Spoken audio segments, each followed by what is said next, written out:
coming Saturday, we are going to have another OET examination. And many of you people might be experiencing this for the very first time. അതുകൊണ്ട് തന്നെ എന്താണ് അവിടെ exactly നടക്കുന്നത് എന്നതിനെ പറ്റി ചെറിയൊരു പേടിയും പരിഭവവും കൺഫ്യൂഷനും ഒക്കെ ഉണ്ടാവാം അല്ലേ വർഷ? Exactly. So when it comes to speaking, we know that it's an individual session. Exactly. It's also recorded, and also we do have an interlocutor. So it's better to have a clarity. Exactly. Because when it comes to this OET speaking subtest, നമ്മളെ ഒറ്റയ്ക്ക് ഒരു മുറിയിലേക്ക് വിളിച്ച് എക്സാമിനറുമായിട്ടൊരു ഇൻട്രാക്ഷന് പോവുകയാണ്. അതുകൊണ്ട് തന്നെ we are going to have a clear-cut demonstration regarding exactly what is happening on the day of your OET speaking subtest. Good afternoon. Good afternoon. So this is a recorded session for the Occupational English subtest, which is held at Teachers Academy, dated 23rd January 2025. Well, my name is Varsha, and I'll be the interlocutor for your speaking subtest. How are you? I'm doing good, thank you. So the candidate name is Aishwarya Lai, and your candidate number is 1085. Is it correct? Exactly. So you're taking this test as a nurse. Yes. Okay, so can I just verify your ID, please? Yeah, sure. Thank you for that. So now let's proceed with the warm-up session. Yeah. So it will be recorded, but it won't be assessed. Okay. So it is just to get familiarized with each other's voices. Yeah. So shall we start then? Yeah, sure. So well, Aishwarya, can I just know what is your piece of advice for the upcoming nurses? By the way, thank you for the question. So if I get an opportunity to advise my juniors, I would say to love the profession and be honest and responsible towards your patient. So then, what is your definition for an ideal nurse? So for me, an ideal nurse should be someone who is empathetic, sincere and honest towards the patient. Tell me about a course that you've recently attended. Yes, very recently I have attended a course called BLS, that is nothing but basic life support, where we people are being trained to manage the emergency situation so that we can save the life of people. And if I get an opportunity, I will tell everyone, those who are from the non-medical background as well, to get trained in this particular course so that they can help people. Thank you for that. This is the end of our warm-up session. Yeah. Now we are proceeding with the role play card presentation. Okay. So this is your very first card. So you'll be given 3 minutes time for your preparation. So your time starts now. Yeah, thank you.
All right, your time is up. Okay. Now you may start. So good morning. Good morning. Please be seated. Thank you.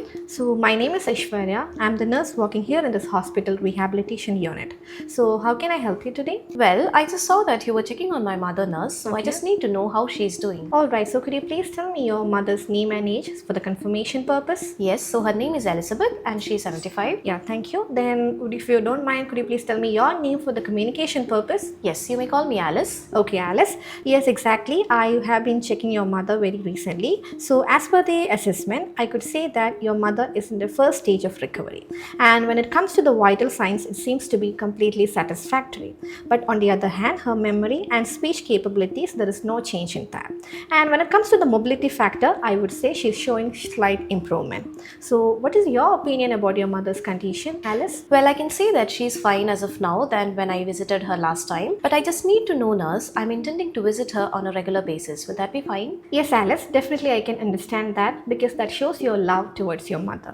And you can visit your mother, which will help her to lift her mood and bring some energy as well. And it will also help her to pass her time and to establish a proper routine.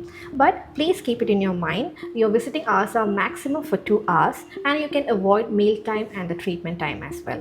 And always make your visiting time for short duration and always watch her for signs of tiredness, and there is no need of a constant continuous conversation as well. So I hope you will keep all these things in your mind while visiting your mother. Yes, nurse, definitely. I'll just make a note of all these things that you've mentioned as of now. Okay. I have a question to ask you. Yeah, please. Well, I'm really concerned about my mother's current situation. When I Okay. saw her yesterday, I felt really helpless. So, is there anything I can do for my mother?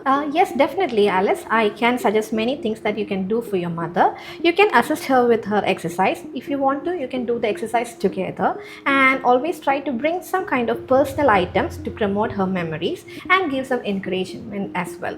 That will help your mother to make a speedy recovery. Is that clear? Yes, and that sounds really good, nurse. Okay. I have one more question to ask you. Yeah, please. So, can I just take my mother outside so that she'll get some fresh air? Yes, Alice, I can totally understand your concern. If I were in your place, I'll also try to do that. But please try to understand, right now, what your mother needs is a regular monitoring, especially by the staff itself. And if we see some improvement in patient strength, orientation, and mobility, definitely we will allow you to take your mother out. So, is that clear to you? Yes. Okay, so do you have any other question?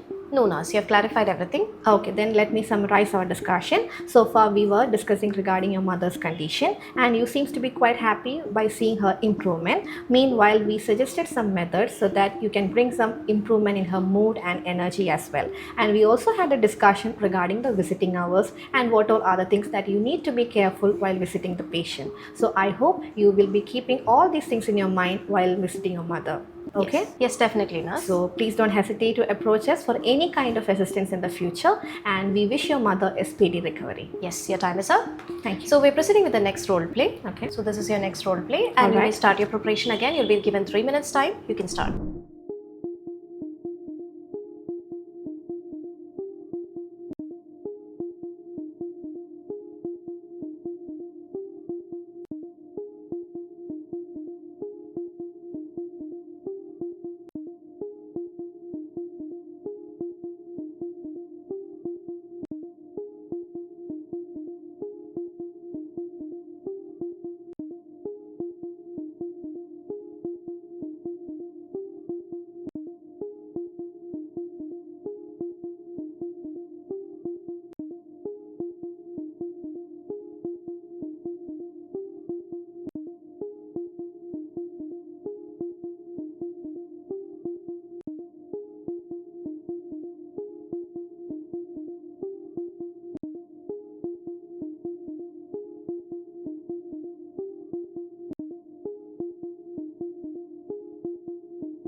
Oh, yes, your time is up. Okay. So shall we start? Yes, You may start. All right. So good afternoon. Good afternoon. Please be seated. Thank you. Okay, my name is Aishwarya. I'm the nurse working here in this local clinic. So how can I help you today? Alright, so nurse, I'm concerned about my child. She's having nightmares and I feel completely helpless. I need some advice. Being a mother, I can totally relate to your emotion, but please don't need to worry because your child is in our safe hand. We will be definitely helping you with your child's situation.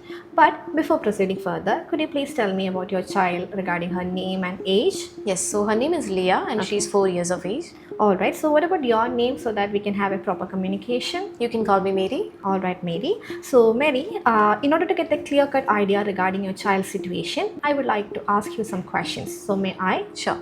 Okay, so would you mind telling me about the onset of the situation? So I can say that she started having these nightmares when she was 3 years of age. Okay, then what about the frequency? So this happens once in a week. Okay, so could you please clearly tell me what exactly happens with your child? So, she wakes up around 3 a.m. crying a lot and I feel completely helpless. Okay, so what are the management that you have tried to manage the situation of your child? So what I do from my side is I stay with her until she goes back to sleep, but still then I feel completely helpless because this is not working. Okay, Mary, I can totally understand your emotion, but please don't need to worry. What I can tell you as per our discussion is this is quite common, especially with children, and usually all these things will be self-limited by almost the age of 7. So you don't need to worry too much about it. And the usual causes of these kind of nightmares are when the child are introduced to new situations or experiences. Along with that, I can say that if there is any worry or any kind of active imagination or overstimulation will also cause these kind of nightmares in your child. So could you please tell me, is there anything that I mentioned earlier is related to your child's situation?